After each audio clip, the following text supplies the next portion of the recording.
Los tres juicios más desfavorables en el libro de Apocalipsis son los sellos del número 1 al 7. La mera mención del libro de Apocalipsis puede erizar la piel, no debido a su historia de horror, sino porque retrata la batalla final entre el bien y el mal, marcando el fin del viaje humano.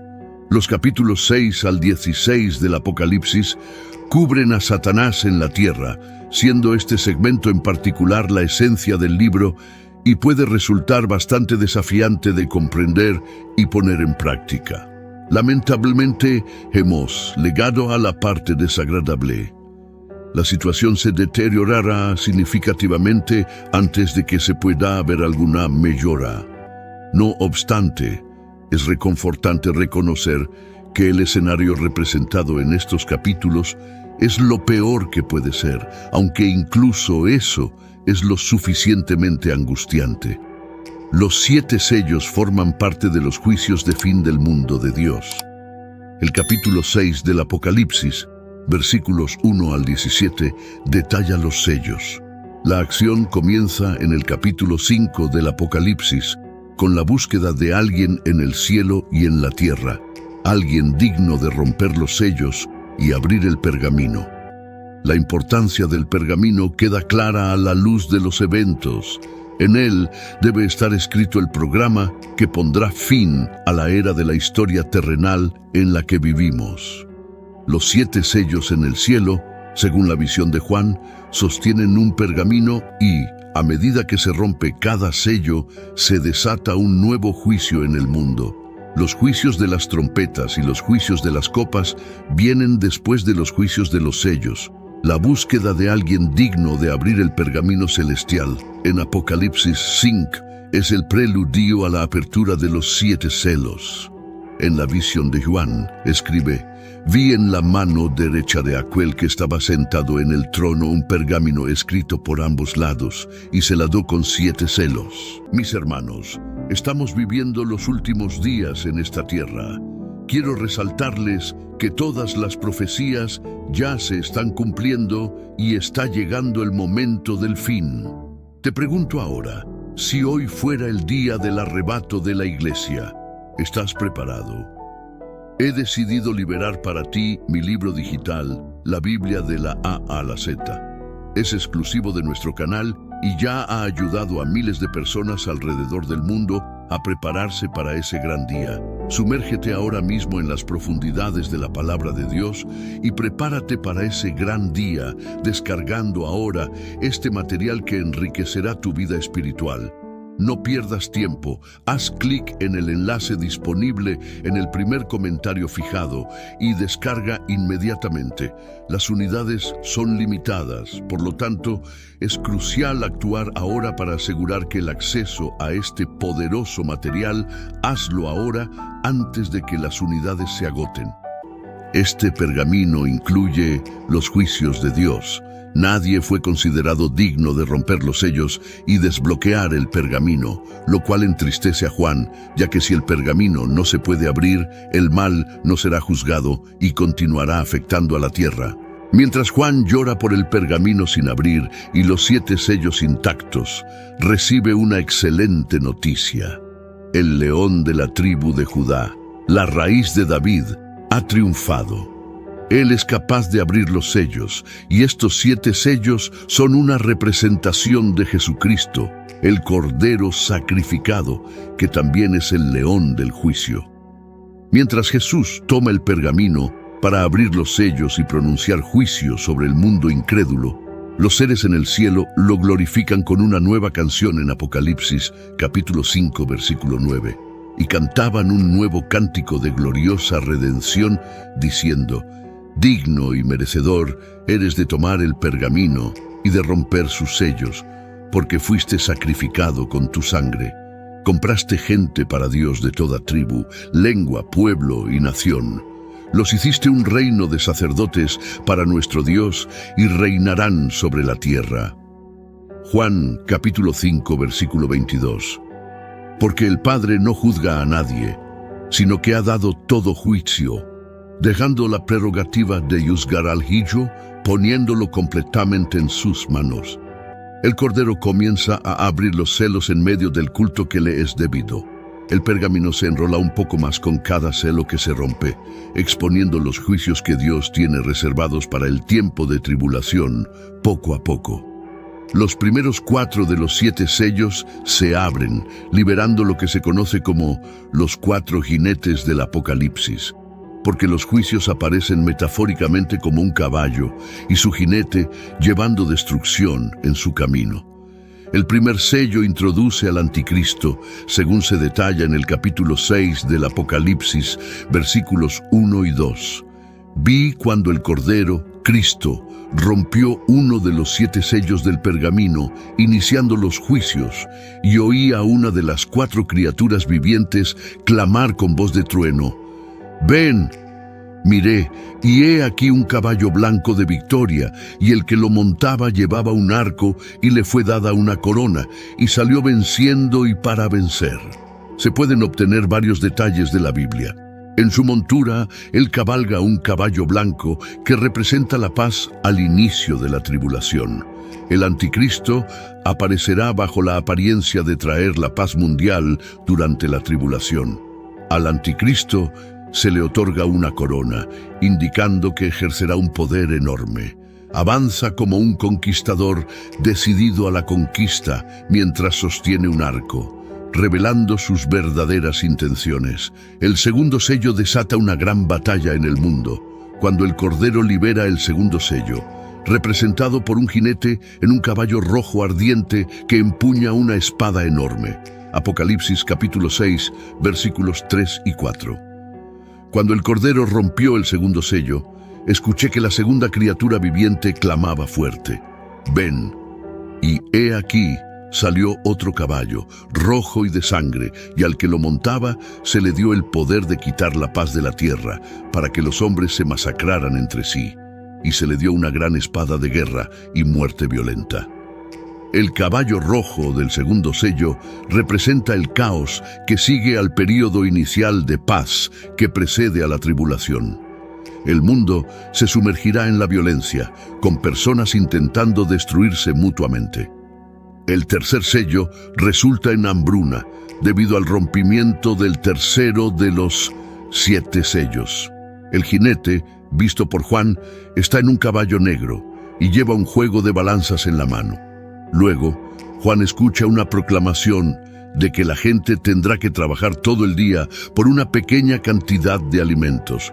Apocalipsis capítulo 6, versículos 5 y 6. Cuando el Cordero rompió el tercer sello, escuché que la tercera criatura viviente clamaba fuerte: «Ven». Miré, y he aquí un caballo negro de hambruna, y el que lo montaba tenía en su mano una pareja de balanzas, y oí algo como una voz en medio de las 4 criaturas vivientes que decía: «Un cuarto de trigo por un denario, y 3 cuartos de cebada por un denario, pero no dañes el aceite ni el vino». Cuando se rompe el cuarto sello, Juan ve un caballo pálido. El nombre de su jinete es Muerte, y el Hades lo sigue de cerca. Como resultado del cuarto sello, una cuarta parte de la población mundial es asesinada por la espada, el hambre y la peste, así como por las bestias salvajes de la tierra. Apocalipsis capítulo 6, versículos 7 y 8. Cuando el Cordero rompió el cuarto sello, escuché la voz de la cuarta criatura viviente que clamaba: «Ven». Miré, y he aquí un caballo ceniciento, verdoso, como un cadáver, que representa la muerte y la peste, y el nombre de su jinete era Muerte, y el Hades lo seguía con él. Les fue dada autoridad y poder sobre una cuarta parte de la tierra para matar con espada, con hambre, con peste y con las fieras de la tierra. El quinto sello del pergamino indica a aquellos que serían mártires a lo largo de la tribulación por su confianza en Cristo. Apocalipsis capítulo 6, versículos 9-11. Cuando el Cordero rompió el quinto sello, vi debajo del altar las almas de aquellos que habían sido sacrificados por la palabra de Dios y por el testimonio que habían mantenido fieles a Cristo. clamaban con voz fuerte diciendo: «Oh Señor santo y verdadero, ¿hasta cuándo antes de que te sientes en juicio y vengues nuestra sangre sobre los no regenerados que moran en la tierra?» Luego, a cada uno se le dio una vestidura blanca y se les dijo que descansaran y esperaran en silencio un poco más, hasta que se completara el número de sus compañeros, siervos y hermanos que debían ser asesinados, así como ellos lo habían sido. Cuando el Cordero de Dios rompe el sexto sello, ocurre un gran terremoto que inflige una destrucción masiva y fenómenos astronómicos extraordinarios. Apocalipsis capítulo 6, versículos 12-14. Miré cuando el Cordero rompió el sexto sello y hubo un gran terremoto. El sol se puso negro como un cilicio hecho de pelo de cabra, y toda la luna se volvió como sangre. Y las estrellas del cielo cayeron a la tierra como una higuera arroja sus higos tardíos cuando es sacudida por un fuerte viento. El cielo se dividió y se separó de la tierra y se enrolló como un pergamino, y todos los montes e islas fueron removidos de sus lugares.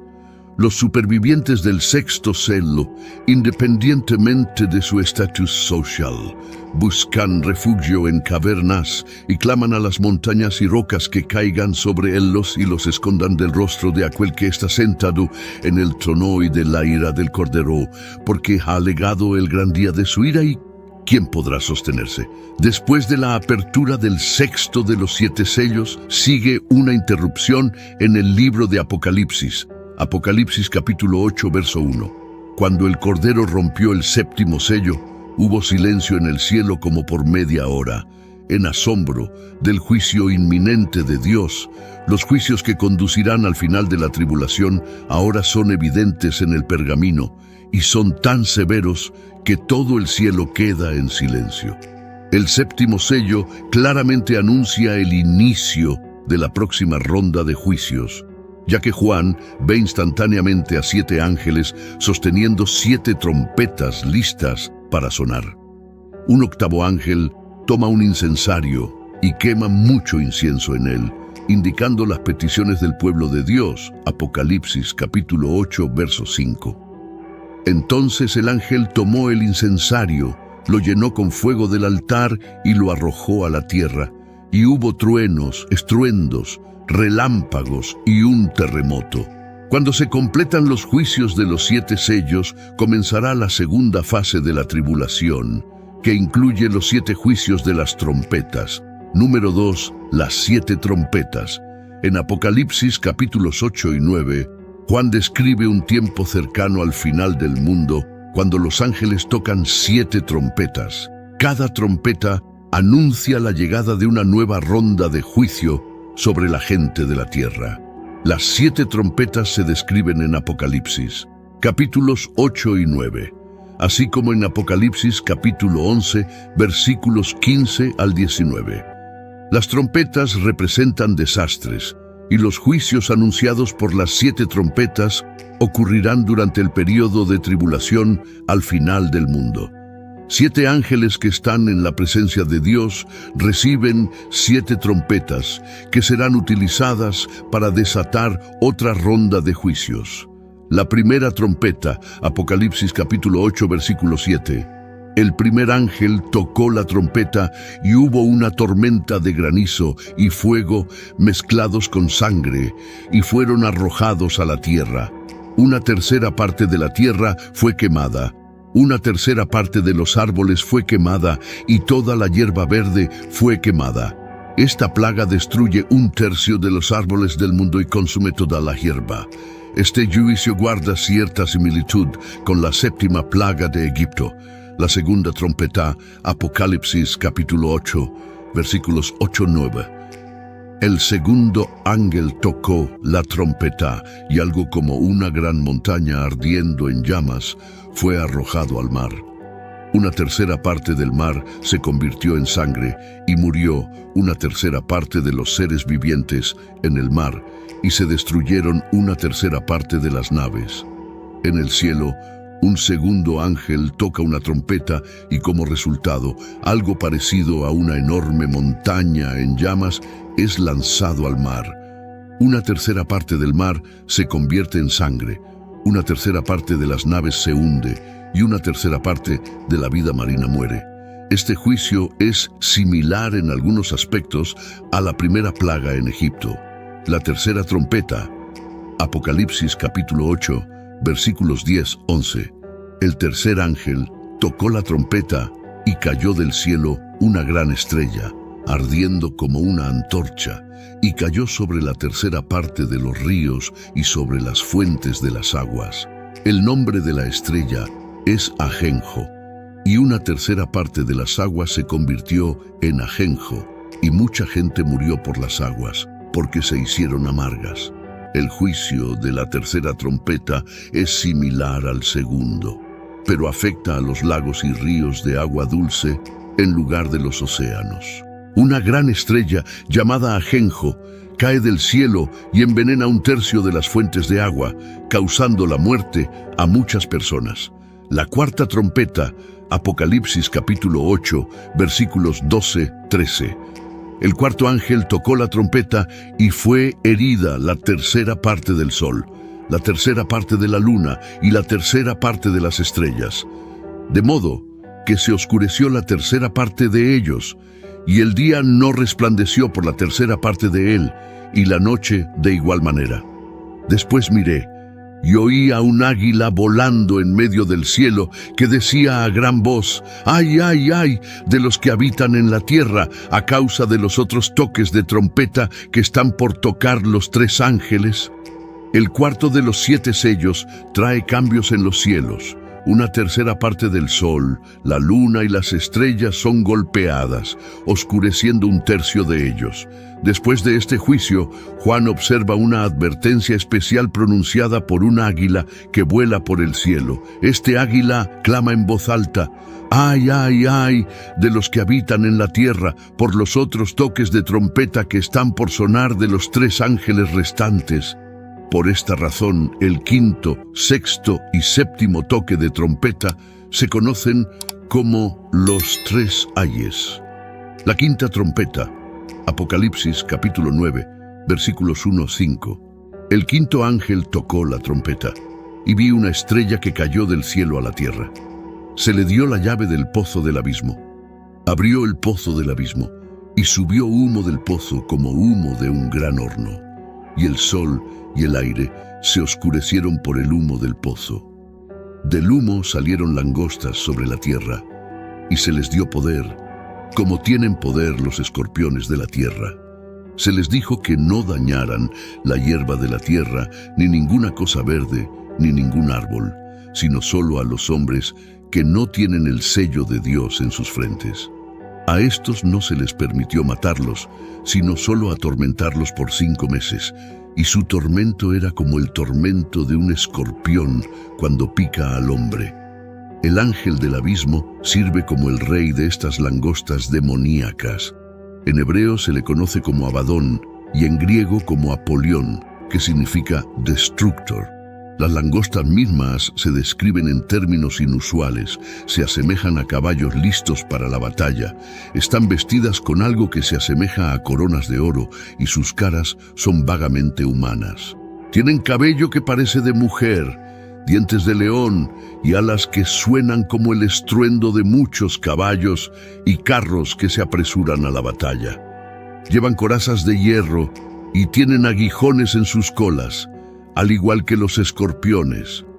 A estas criaturas se les dará la autoridad para atormentar a cualquier persona que no lleve el sello de Dios. El dolor que causarán será tan insoportable que los afectados desearán morir. Abadón, Napoleón, es el gobernante del abismo y el rey de estas langostas demoníacas. La sexta trompeta, Apocalipsis capítulo 9, versículos 13-15. El sexto ángel tocó la trompeta, y oí una voz de entre los 4 cuernos del altar de oro que está delante de Dios, diciendo al sexto ángel que tenía la trompeta: desata a los 4 ángeles que están atados junto al gran río Éufrates. Y fueron desatados los 4 ángeles que habían sido preparados para la Jorá, el día el Mesiel halló, a fin de matar a la tercera parte de los hombres. Estos 4 ángeles malvados comandan un ejército sobrenatural que mata a 1/3 de la humanidad cuando la 6ª trompeta suena. Una voz desde los 4 cuernos del altar de oro ante Dios da la orden de liberar a estos ángeles. Los ángeles son liberados y están preparados para llevar a cabo esta tarea en un momento específico del tiempo conocido por Dios, calvario de miles y miles, para masacrar a 1/3 de la humanidad. Los jinetes llevaban corazas rojas, azules oscuras y amarillas. Sus caballos tenían cabezas de león y de sus bocas salía fuego, humo y azufre, mientras que sus colas eran como serpientes. Utilizaban tanto sus bocas como sus colas para matar.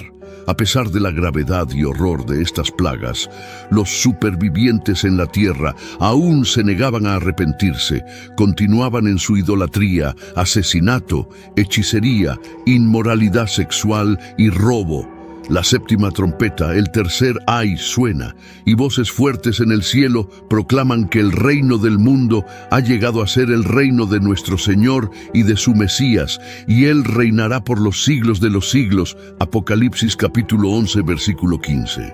Los 24 ancianos dicen que ha llegado el momento de destruir a aquellos que destruyen la tierra. Obviamente, Dios está a punto de poner fin a todo de una vez por todas. Al sonar la 7ª trompeta, el templo de Dios se abre en el cielo y dentro de su templo se ve el arca de su pacto. Se producen relámpagos, estruendos, truenos, un terremoto y una fuerte tormenta de granizo. Versículo 19. Las 7 trompetas han llegado a su fin y todo está listo para los 7 ángeles con las 7 copas de la ira de Dios, quienes están dentro del templo ahora abierto, listos para avanzar y traer los juicios finales sobre la tierra. Apocalipsis capítulo 15. Número 3. Las 7 copas del Apocalipsis. El concepto de las copas, a menudo llamadas copas de ira o frascos de ira, se encuentra en el libro del Apocalipsis, que es el último libro de la Biblia. Básicamente, estas copas son como contenedores de la ira de Dios. Para este momento, la gente había hecho muchas maldades, especialmente bajo un líder llamado el Anticristo. Antes de que se derramen las 7 copas, hay una serie de otros eventos y juicios. La primera copa, Apocalipsis capítulo 16, comienza con una voz fuerte desde el templo que dice a los 7 ángeles: «Id y derramad en la tierra las 7 copas de la ira de Dios». Entonces el primer ángel fue y derramó su copa sobre la tierra, y se produjo una plaga maligna y dolorosa en las personas que tenían la marca de la bestia y adoraban su imagen. El ángel, llevando su copa, se acercó a la tierra y vació su contenido. Inmediatamente ocurrió un cambio aterrador.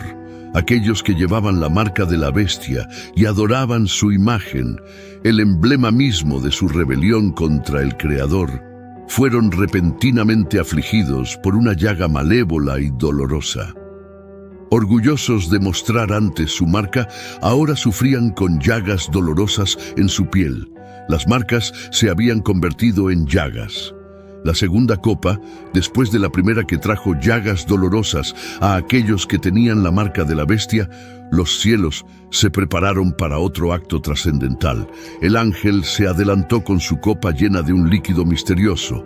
Apocalipsis capítulo 16, versículo 3, relata el momento en que el segundo ángel derramó su copa en el mar y se convirtió en sangre como la de un muerto, y murió todo ser viviente en el mar.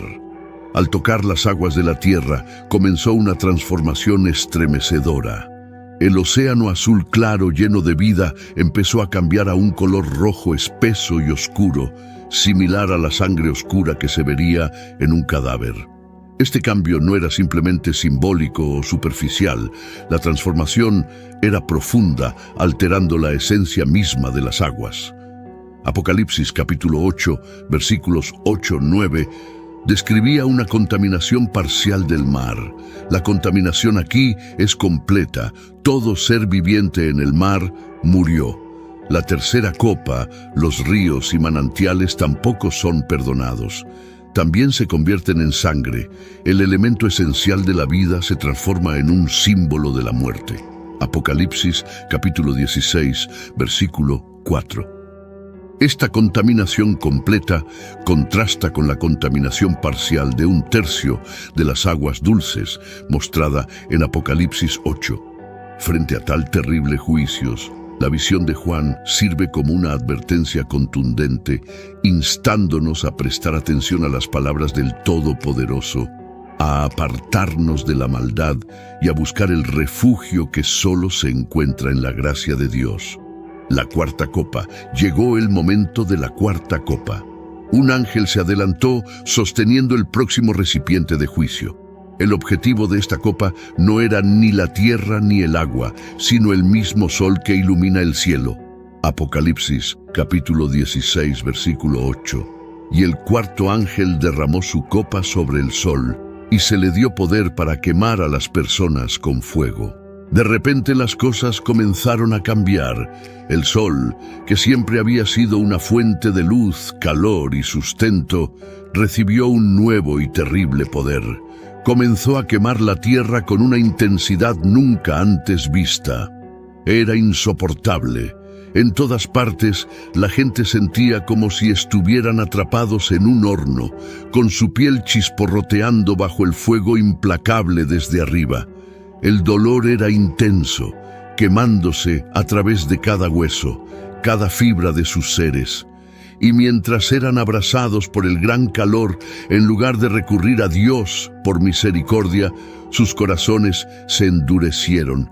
Sacudieron sus puños al cielo, no pidiendo ayuda, sino mostrando enojo y falta de respeto hacia Dios. La quinta copa.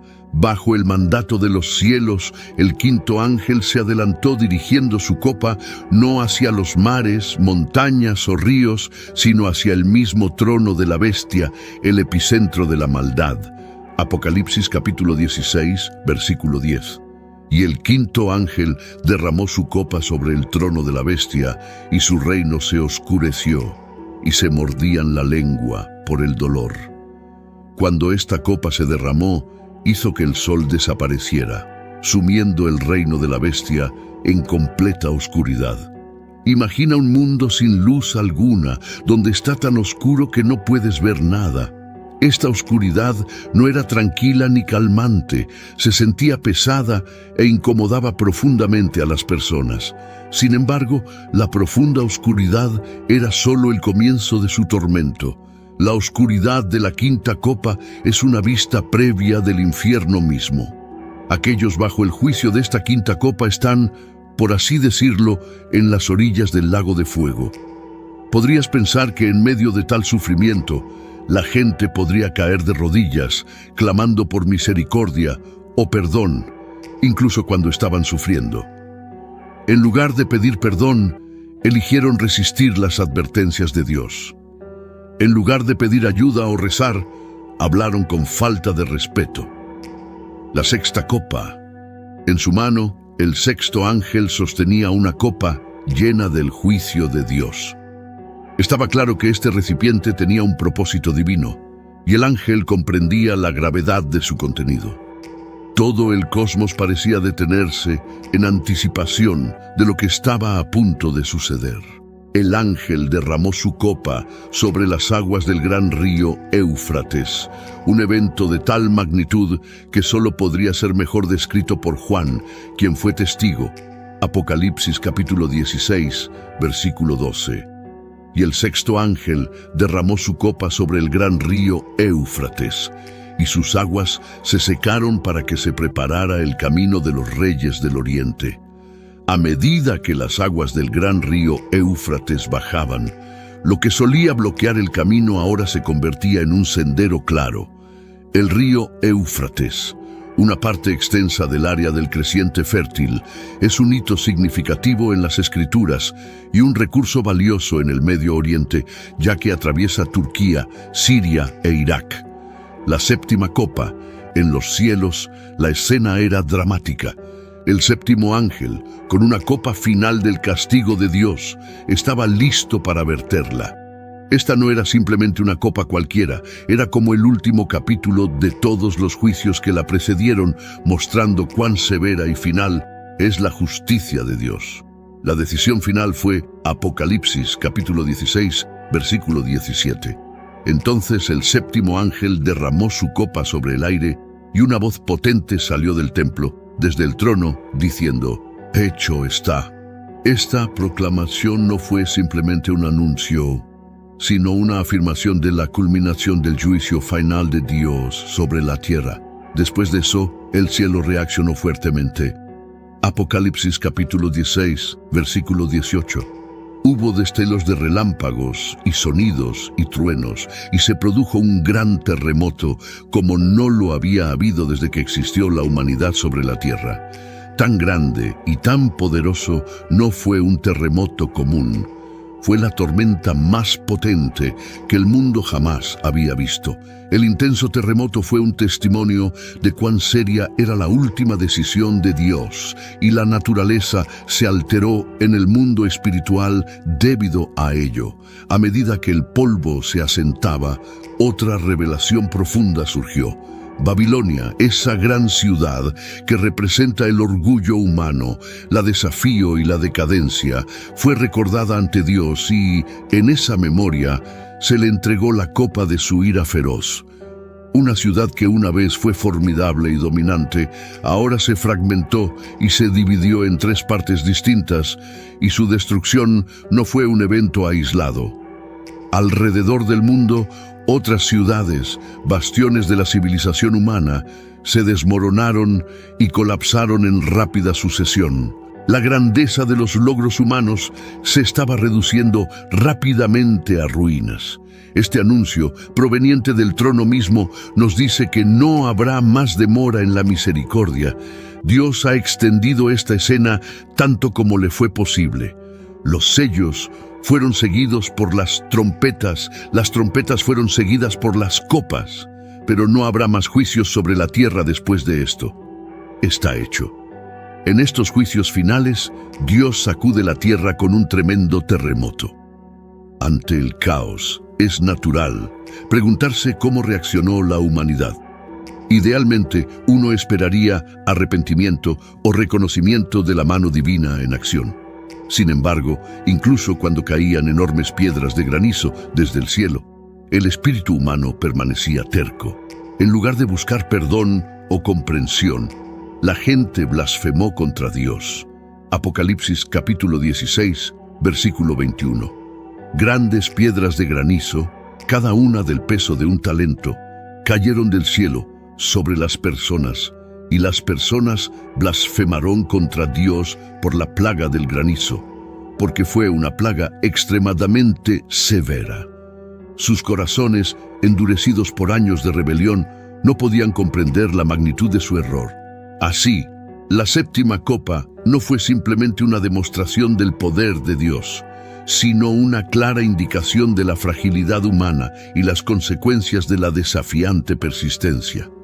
La historia sirve como un recordatorio solemne de que, aunque Dios es paciente y misericordioso, llega un momento en que la justicia debe prevalecer. El libro de Apocalipsis habla sobre el fin del mundo y el plan final de Dios. Con cada copa derramada, la urgencia y la gravedad del juicio de Dios se vuelven más claras. El propósito de los eventos descritos no es causar miedo, sino enfatizar las consecuencias significativas de una sociedad que rechaza a su Creador. La historia presenta la ira de Dios. Los juicios sirven como un testimonio profundo de la indignación justa de Dios contra la maldad y la rebelión de la humanidad. A medida que se vierte cada copa, la tierra experimenta calamidades sin precedentes, desde llagas dolorosas que afligen a las personas, Apocalipsis capítulo 16, versículo 2, hasta el sol quemando la tierra con un calor intenso. Apocalipsis capítulo 16, versículo 8. Es crucial entender por qué estos eventos son significativos. Según la Biblia, son como piezas de un rompecabezas que encajan en una imagen más grande. Estos sucesos son parte del gran plan de Dios, que sirve como un recordatorio de que Dios controla todo.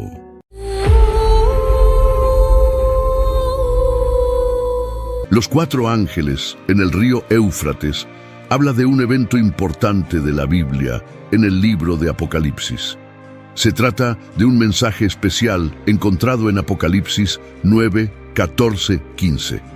Este mensaje nos habla acerca de 4 ángeles malévolos que están atados en el río Éufrates. Estos ángeles son liberados para llevar a cabo una tarea importante de Dios: llevar a cabo su juicio en el mundo. Este evento tiene lugar durante la tribulación, un periodo futuro de 7 años, en el cual Dios finalizará su juicio sobre el mundo incrédulo. A lo largo de la palabra de Dios, la tribulación se asocia con el día del Señor, que se refiere al periodo en el cual Dios intervendrá directamente en la historia para llevar a cabo el cumplimiento de su plan. Este día será un día de ira, de agonía y angustia, de problemas y devastación, de oscuridad y tinieblas, de nubes y tinieblas, de trompeta y grito de batalla.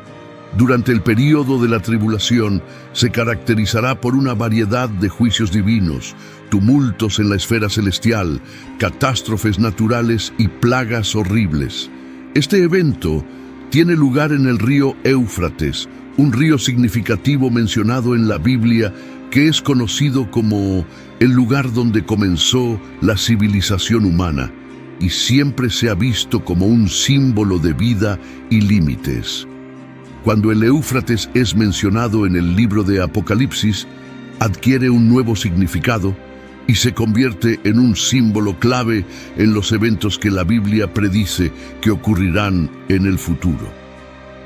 Esta narrativa es parte de una serie de visiones vistas por Juan, el autor de Apocalipsis, que representan los eventos que conducen al fin del mundo y al juicio final. La visión comienza con el sonido de la 6ª trompeta, que es una señal de que eventos significativos están a punto de desarrollarse. Está escrito: el 6º ángel tocó la trompeta, y oí una voz que venía de los 4 cuernos del altar de oro que estaba delante de Dios. Apocalipsis 9:13. Considera las palabras de Apocalipsis 9, 14, 15 que dicen: suelta a los 4 ángeles que están atados junto al gran río Éufrates, y fueron desatados los 4 ángeles que estaban preparados para la hora, el día, el mes y el año, a fin de matar a la 1/3 parte de la humanidad. Esta parte de la Biblia es fascinante y un tanto aterradora, ya que muestra un momento en el cual Dios interviene y el mundo que conocemos se encuentra con el mundo espiritual de una manera importante, con serias consecuencias para todas las personas. Esta profecía nos recuerda la importancia de reflexionar profundamente y estar más conscientes, recordándonos sobre la soberanía de Dios.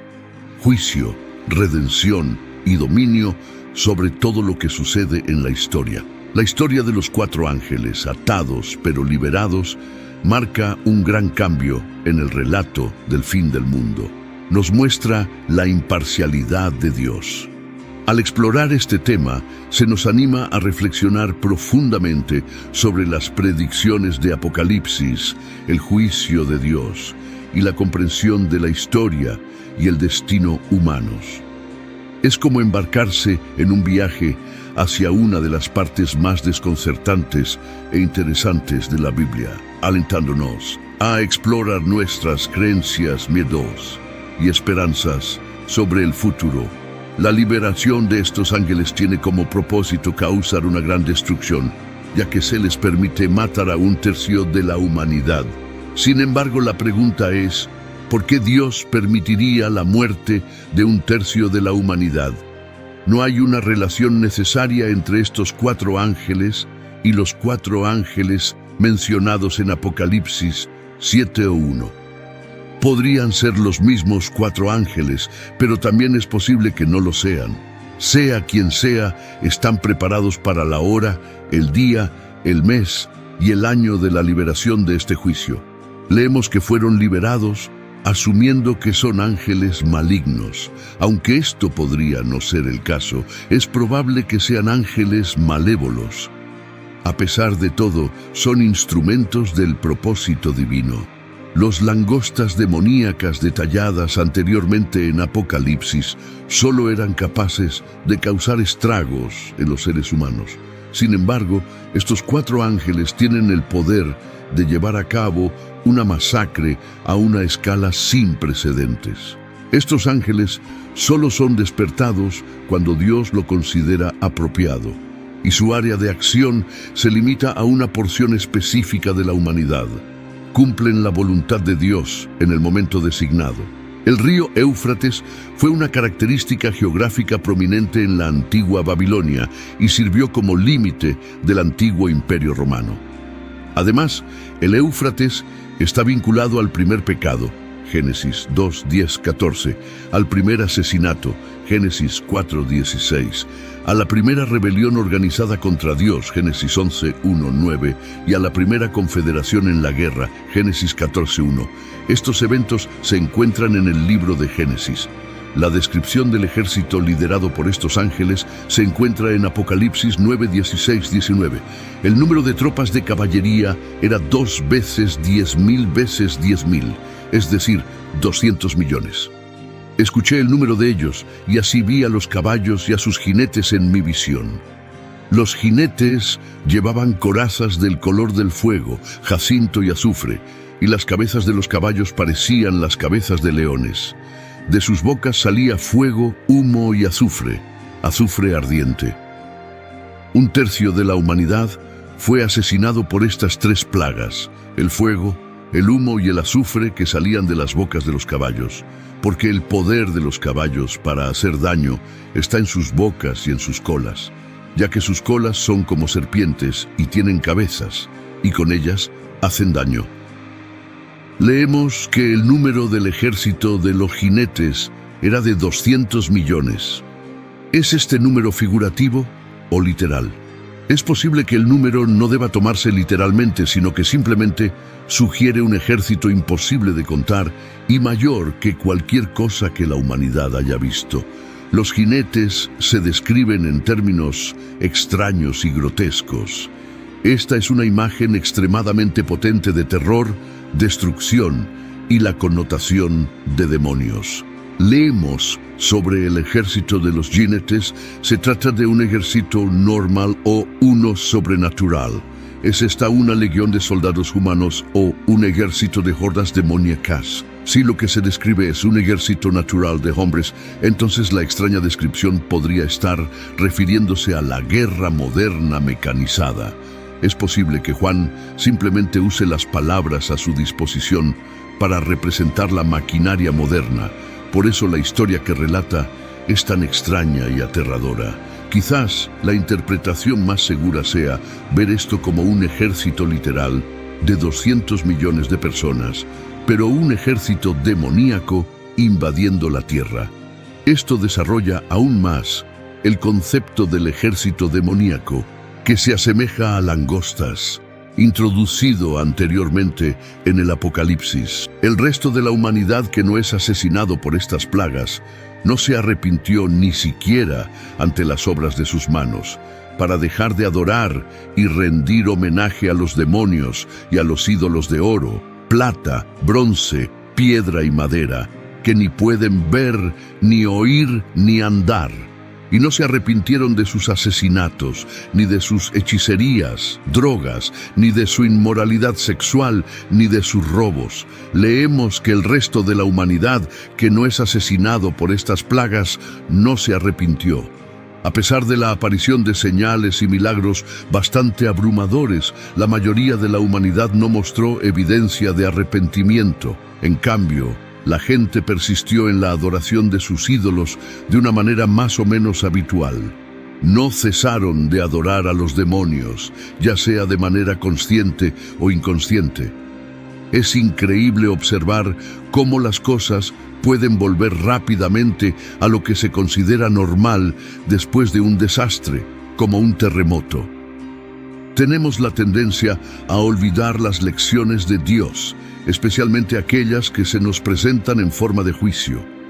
Leemos: y no se arrepintieron de sus asesinatos, hechicerías, inmoralidad sexual o robos. Esta letanía de pecados es una acusación poderosa contra la época en la que vivimos actualmente. La inmoralidad sexual y los robos son, sin duda, algunas de las características definitorias de nuestra civilización contemporánea. La conexión con los demonios proviene de la interpretación de que estos ángeles podrían ser ángeles caídos o seres demoníacos debido a su misión destructiva. Los demonios se muestran como espíritus malignos, generalmente vinculados con la adoración de dioses falsos e ídolos. En el Nuevo Testamento está claro que los demonios conocen a Jesús y le temen. Se describen en la Biblia como espíritus malévolos y rebeldes que están en contra de Dios y de las personas. Su papel es parte de los eventos finales del mundo y las profecías descritas en el libro del Apocalipsis. Los 4 ángeles en el río Éufrates son parte de una profecía apocalíptica en el Apocalipsis, y su conexión con los demonios es más interpretativa que explícita, aunque su representación como seres espirituales maliciosos es coherente a lo largo de la Biblia. Narrativa: los 4 ángeles en el río Éufrates. El pasaje sobre los 4 ángeles puede interpretarse como una representación del juicio de Dios en la Biblia. Los juicios de Dios suelen ser retratados como un medio para provocar el arrepentimiento y demostrar su poder y justicia. Por ejemplo, Apocalipsis 9, 20, 21 menciona que las personas restantes no se arrepintieron de sus pecados a pesar de las plagas, lo que sugiere que el juicio sirve como un llamado al arrepentimiento.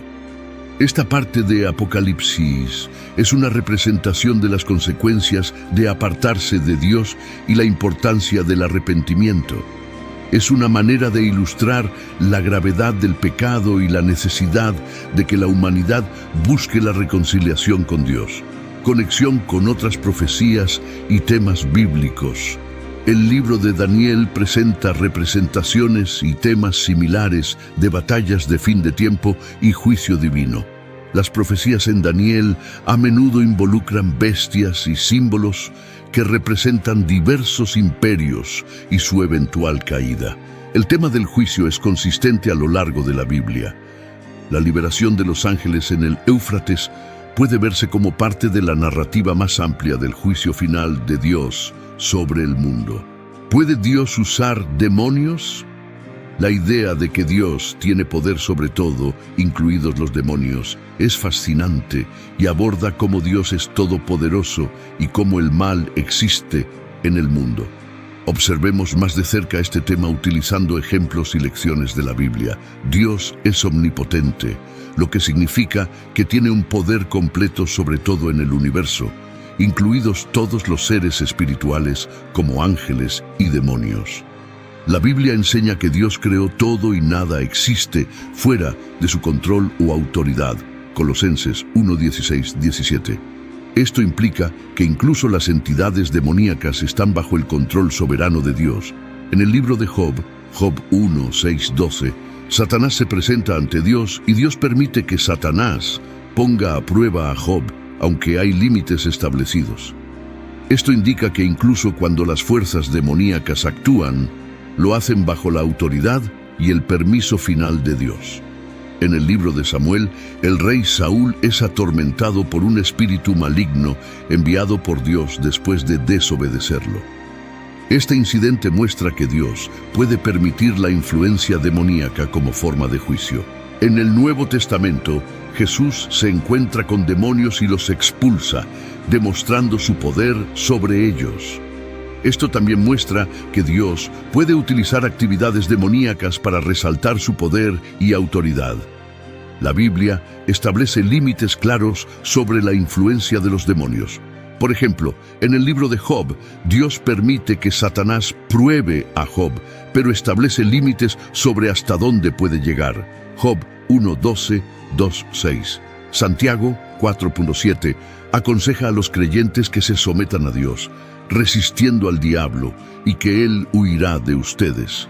Lo que implica que aunque las fuerzas demoníacas pueden influir, los creyentes tienen el poder a través de Dios para resistirlas. Además, Efesios 6:11-12 anima a los cristianos a ponerse toda la armadura de Dios para poder resistir los planes del diablo, sugiriendo que aunque las fuerzas demoníacas pueden influir, los creyentes tienen el poder a través de Dios para resistirlas. Fuerzas están en acción. Dios proporciona medios para protección y resistencia. La Biblia reconoce la existencia e influencia de entidades demoníacas, enfatizando que operan bajo el dominio de Dios y están sujetas a su autoridad. Se aconseja a los creyentes depender del poder de Dios y de los recursos espirituales que Él provee para resistir y vencer las influencias demoníacas. ¿Por qué Dios hace esto? La Biblia sugiere que Dios permite la existencia del mal, incluyendo fuerzas demoníacas, para cumplir un propósito mayor. En el libro de Job, por ejemplo, Dios permite a Satanás poner a prueba a Job, lo que finalmente lleva a un entendimiento más profundo y fe en Dios por parte de Job. Esto puede interpretarse como Dios utilizando el mal o el sufrimiento para un bien mayor, aunque no necesariamente respaldando o creando el mal en sí mismo. Es un tema complejo que a menudo lleva a discusiones sobre el libre albedrío y la naturaleza de la soberanía de Dios. La reconciliación de la existencia del mal y el sufrimiento con la naturaleza amorosa y justa de Dios se conoce comúnmente como el problema del mal. La Biblia aborda este problema de diversas maneras. Por ejemplo, Romanos 8:28 dice: y sabemos que en todas las cosas interviene Dios para bien de quienes le aman, de quienes han sido llamados conforme a su propósito, lo que sugiere que Dios puede sacar el bien del mal o el sufrimiento. Además, el concepto de libre albedrío, como se ve en Génesis con la historia de Adán y Eva, implica que el mal y el sufrimiento a menudo son el resultado de las elecciones humanas más que actos directos de Dios.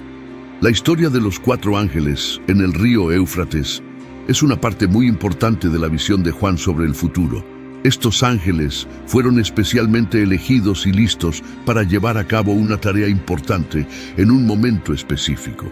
Esta parte de la historia es intensa y nos hace sentir un poco incómodos, mostrando cuán fuertes y severas pueden ser las decisiones de Dios. Puntos clave a considerar en esta narrativa incluyen el significado simbólico del río Éufrates, tradicionalmente visto como un límite entre naciones y a menudo asociado con conflictos y guerras. La liberación de los ángeles marca un tiempo de grandes cambios y caos, un tema común en el libro de Apocalipsis. Reflexionar sobre este pasaje nos enfrenta al misterio y la profundidad del plan de Dios revelado en las Escrituras. La visión de los 4 ángeles sirve como recordatorio de la omnipotencia y soberanía de Dios, que está a cargo incluso de las fuerzas más poderosas en el universo. Esta narrativa nos anima a reflexionar sobre los temas más amplios del juicio divino, la redención y el triunfo final del bien sobre el mal. Es un llamado a la reflexión personal sobre nuestras propias vidas y nuestro lugar en el plan de Dios. Como dice Apocalipsis 13:9, si alguno tiene oído, oiga. Es una invitación a escuchar, entender y responder a las profundas verdades que se encuentran en la palabra de Dios. En general, los 4 ángeles en el río Éufrates no es solo una historia del pasado, es un mensaje vivo, relevante para hoy. Esto nos invita a seguir aprendiendo y estudiar la Biblia cuidadosamente para comprenderla mejor. Al hacer esto, podemos aprender más sobre las enseñanzas de Dios y encontrar ayuda para nuestra vida cotidiana. Seamos ávidos y abiertos para aprender más y fortalecer nuestra fe. Oremos, Padre Celestial. Al haber aprendido acerca de los 4 ángeles en el río Éufrates, nos presentamos ante ti con corazones abiertos y espíritus dispuestos. Estos ángeles estacionados en un gran río de civilización nos recuerdan tu poder y presencia en medio de nuestros viajes, en las encrucijadas de nuestras decisiones y en el flujo de nuestros días. Señor, por favor, guíanos mientras atravesamos la vida con sus altibajos y las diferentes oportunidades que se nos presentan. Ayúdanos a entender lo que quieres que hagamos y danos el valor para hacerlo, incluso cuando sea algo nuevo o desconocido. Bendícenos con la fuerza para enfrentar las pruebas y tribulaciones que encontramos, así como esos 4 ángeles se mantuvieron firmes junto al gran río. Ayúdanos a ser constantes en nuestra fe y firmes en nuestro compromiso con tu camino.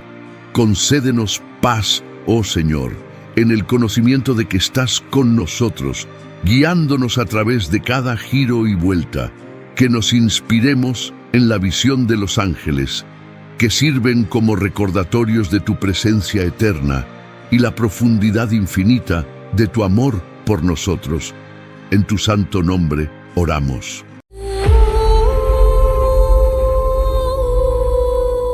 Los 4 ángeles en el río Éufrates habla de un evento importante de la Biblia en el libro de Apocalipsis.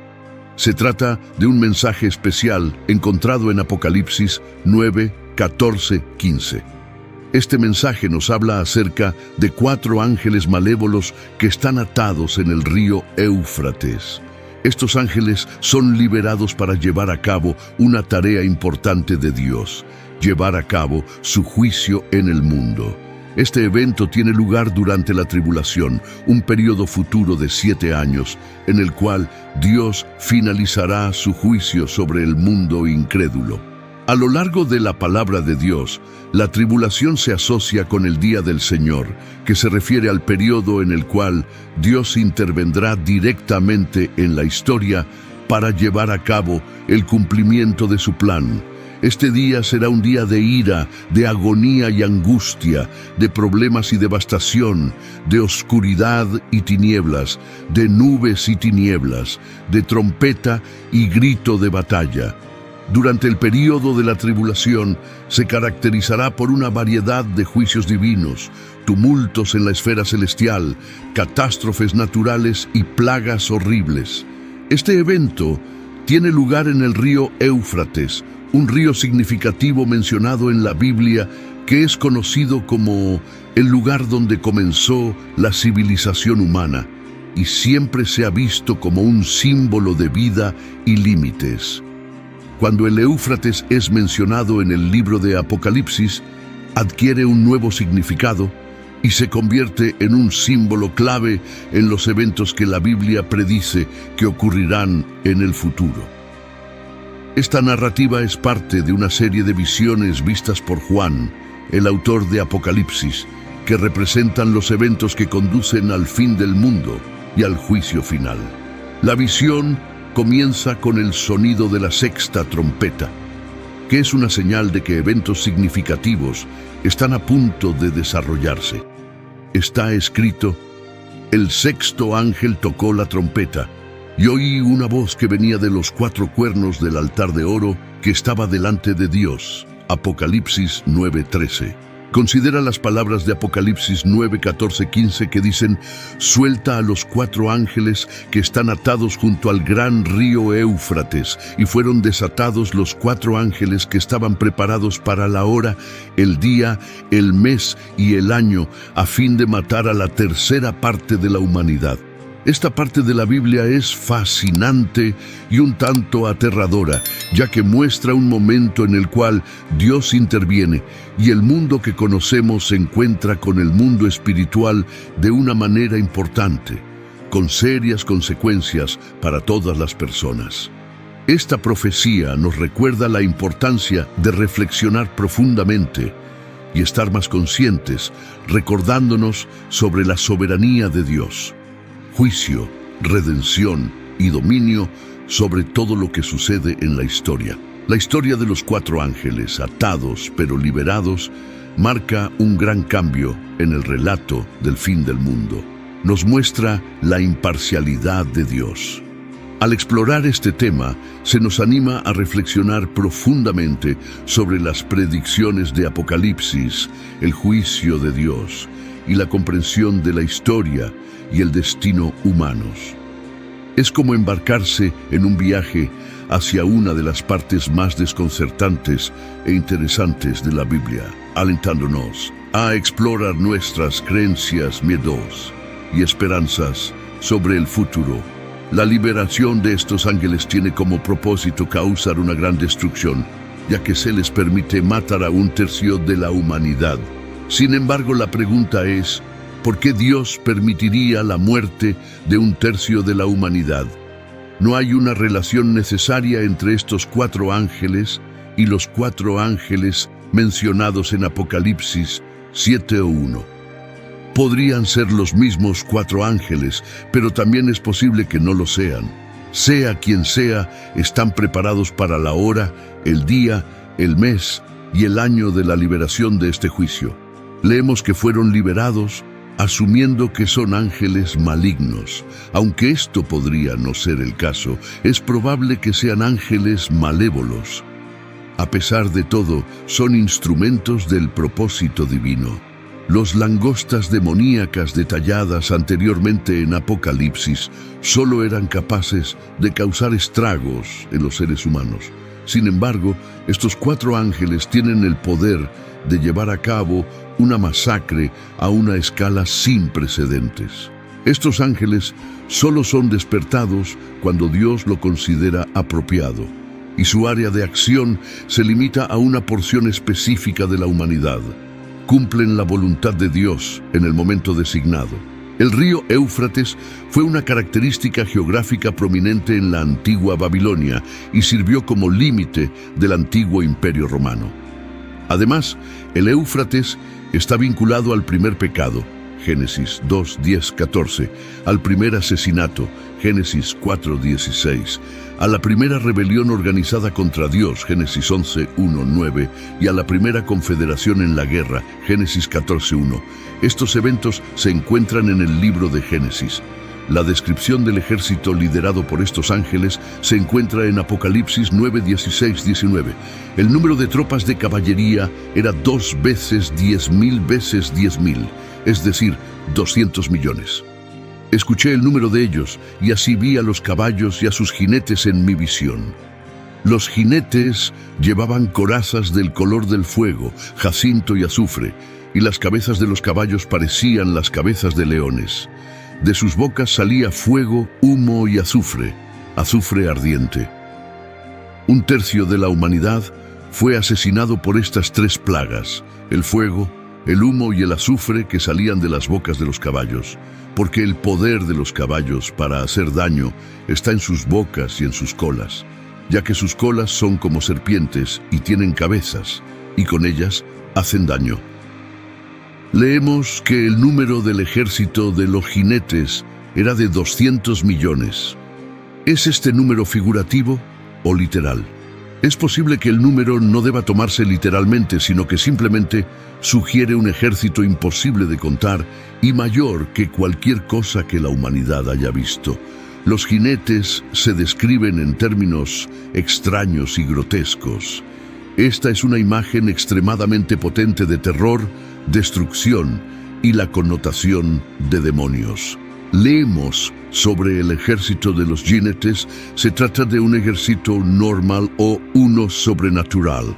¿Es esta una legión de soldados humanos o un ejército de hordas demoníacas? Si lo que se describe es un ejército natural de hombres, entonces la extraña descripción podría estar refiriéndose a la guerra moderna mecanizada.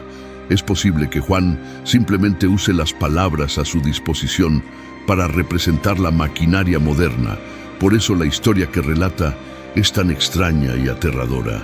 Quizás la interpretación más segura sea ver esto como un ejército literal de 200 millones de personas, pero un ejército demoníaco invadiendo la tierra. Esto desarrolla aún más el concepto del ejército demoníaco, que se asemeja a langostas, introducido anteriormente en el Apocalipsis. El resto de la humanidad que no es asesinado por estas plagas no se arrepintió ni siquiera ante las obras de sus manos, para dejar de adorar y rendir homenaje a los demonios y a los ídolos de oro, plata, bronce, piedra y madera, que ni pueden ver, ni oír, ni andar.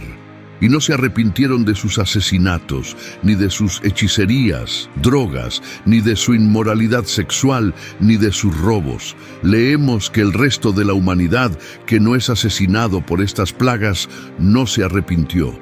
A pesar de la aparición de señales y milagros bastante abrumadores, la mayoría de la humanidad no mostró evidencia de arrepentimiento. En cambio, la gente persistió en la adoración de sus ídolos de una manera más o menos habitual. No cesaron de adorar a los demonios, ya sea de manera consciente o inconsciente. Es increíble observar cómo las cosas pueden volver rápidamente a lo que se considera normal después de un desastre, como un terremoto. Tenemos la tendencia a olvidar las lecciones de Dios, especialmente aquellas que se nos presentan en forma de juicio. Leemos: y no se arrepintieron de sus asesinatos, hechicerías, inmoralidad sexual o robos. Esta letanía de pecados es una acusación poderosa contra la época en la que vivimos actualmente. La inmoralidad sexual y los robos son, sin duda, algunas de las características definitorias de nuestra civilización contemporánea. La conexión con los demonios proviene de la interpretación de que estos ángeles podrían ser ángeles caídos o seres demoníacos debido a su misión destructiva. Los demonios se muestran como espíritus malignos, generalmente vinculados con la adoración de dioses falsos e ídolos. En el Nuevo Testamento está claro que los demonios conocen a Jesús y le temen. Se describen en la Biblia como espíritus malévolos y rebeldes que están en contra de Dios y de las personas. Su papel es parte de los eventos finales del mundo y las profecías descritas en el libro del Apocalipsis. Los 4 ángeles en el río Éufrates son parte de una profecía apocalíptica en el Apocalipsis, y su conexión con los demonios es más interpretativa que explícita, aunque su representación como seres espirituales maliciosos es coherente a lo largo de la Biblia. Narrativa: los 4 ángeles en el río Éufrates. El pasaje sobre los 4 ángeles puede interpretarse como una representación del juicio de Dios en la Biblia. Los juicios de Dios suelen ser retratados como un medio para provocar el arrepentimiento y demostrar su poder y justicia. Por ejemplo, Apocalipsis 9, 20, 21 menciona que las personas restantes no se arrepintieron de sus pecados a pesar de las plagas, lo que sugiere que el juicio sirve como un llamado al arrepentimiento. Esta parte de Apocalipsis es una representación de las consecuencias de apartarse de Dios y la importancia del arrepentimiento. Es una manera de ilustrar la gravedad del pecado y la necesidad de que la humanidad busque la reconciliación con Dios. Conexión con otras profecías y temas bíblicos. El libro de Daniel presenta representaciones y temas similares de batallas de fin de tiempo y juicio divino. Las profecías en Daniel a menudo involucran bestias y símbolos que representan diversos imperios y su eventual caída. El tema del juicio es consistente a lo largo de la Biblia. La liberación de los ángeles en el Éufrates puede verse como parte de la narrativa más amplia del juicio final de Dios sobre el mundo. ¿Puede Dios usar demonios? La idea de que Dios tiene poder sobre todo, incluidos los demonios, es fascinante y aborda cómo Dios es todopoderoso y cómo el mal existe en el mundo. Observemos más de cerca este tema utilizando ejemplos y lecciones de la Biblia. Dios es omnipotente, lo que significa que tiene un poder completo sobre todo en el universo, incluidos todos los seres espirituales como ángeles y demonios. La Biblia enseña que Dios creó todo y nada existe fuera de su control o autoridad. Colosenses 1:16-17. Esto implica que incluso las entidades demoníacas están bajo el control soberano de Dios. En el libro de Job, Job 1:6-12, Satanás se presenta ante Dios y Dios permite que Satanás ponga a prueba a Job, aunque hay límites establecidos. Esto indica que incluso cuando las fuerzas demoníacas actúan, lo hacen bajo la autoridad y el permiso final de Dios. En el libro de Samuel, el rey Saúl es atormentado por un espíritu maligno enviado por Dios después de desobedecerlo. Este incidente muestra que Dios puede permitir la influencia demoníaca como forma de juicio. En el Nuevo Testamento, Jesús se encuentra con demonios y los expulsa, demostrando su poder sobre ellos. Esto también muestra que Dios puede utilizar actividades demoníacas para resaltar su poder y autoridad. La Biblia establece límites claros sobre la influencia de los demonios. Por ejemplo, en el libro de Job, Dios permite que Satanás pruebe a Job, pero establece límites sobre hasta dónde puede llegar. Job 1:12, 2:6. Santiago 4:7 aconseja a los creyentes que se sometan a Dios, resistiendo al diablo, y que él huirá de ustedes. Lo que implica que aunque las fuerzas demoníacas pueden influir, los creyentes tienen el poder a través de Dios para resistirlas. Además, Efesios 6:11-12 anima a los cristianos a ponerse toda la armadura de Dios para poder resistir los planes del diablo, sugiriendo que aunque las fuerzas demoníacas pueden influir, los creyentes tienen el poder a través de Dios para resistirlas. Fuerzas están en acción. Dios proporciona medios para protección y resistencia. La Biblia reconoce la existencia e influencia de entidades demoníacas, enfatizando que operan bajo el dominio de Dios y están sujetas a su autoridad.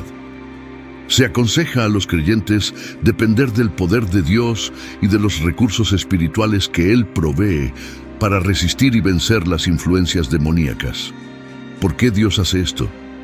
La Biblia sugiere que Dios permite la existencia del mal, incluyendo fuerzas demoníacas, para cumplir un propósito mayor.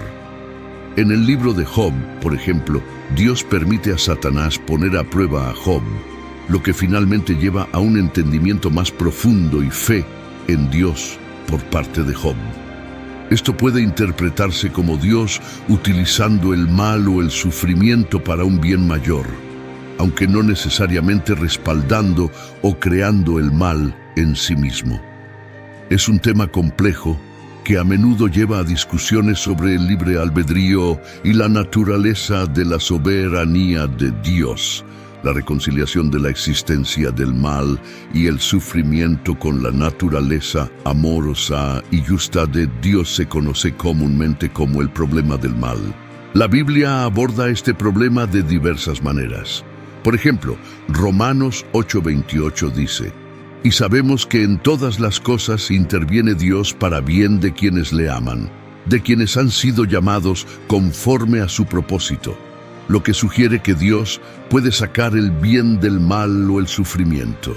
Además, el concepto de libre albedrío, como se ve en Génesis con la historia de Adán y Eva, implica que el mal y el sufrimiento a menudo son el resultado de las elecciones humanas más que actos directos de Dios. La historia de los 4 ángeles en el río Éufrates es una parte muy importante de la visión de Juan sobre el futuro. Estos ángeles fueron especialmente elegidos y listos para llevar a cabo una tarea importante en un momento específico. Esta parte de la historia es intensa y nos hace sentir un poco incómodos, mostrando cuán fuertes y severas pueden ser las decisiones de Dios. Puntos clave a considerar en esta narrativa incluyen el significado simbólico del río Éufrates, tradicionalmente visto como un límite entre naciones y a menudo asociado con conflictos y guerras.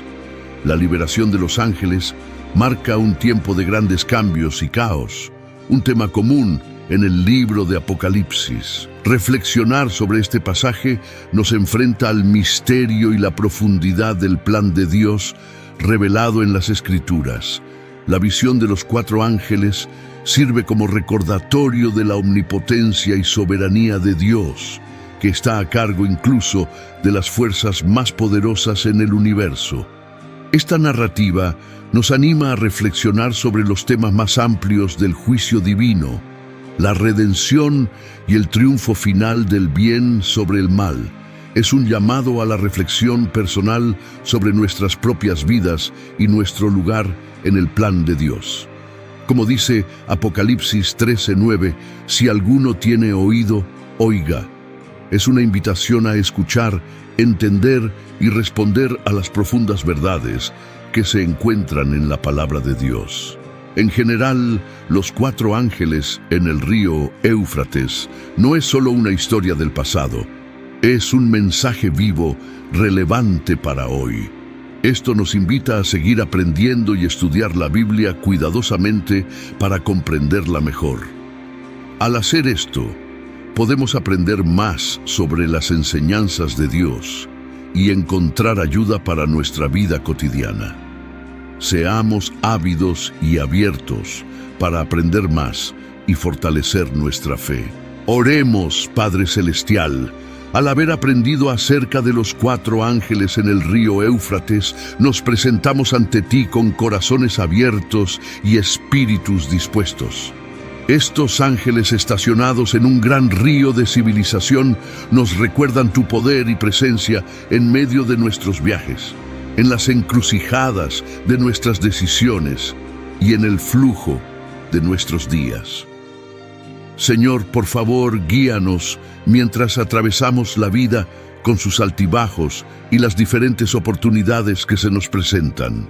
Ayúdanos a entender lo que quieres que hagamos y danos el valor para hacerlo, incluso cuando sea algo nuevo o desconocido. Bendícenos con la fuerza para enfrentar las pruebas y tribulaciones que encontramos, así como esos 4 ángeles se mantuvieron firmes junto al gran río. Ayúdanos a ser constantes en nuestra fe y firmes en nuestro compromiso con tu camino. Concédenos paz, oh Señor, en el conocimiento de que estás con nosotros, guiándonos a través de cada giro y vuelta, que nos inspiremos en la visión de los ángeles, que sirven como recordatorios de tu presencia eterna y la profundidad infinita de tu amor por nosotros. En tu santo nombre oramos.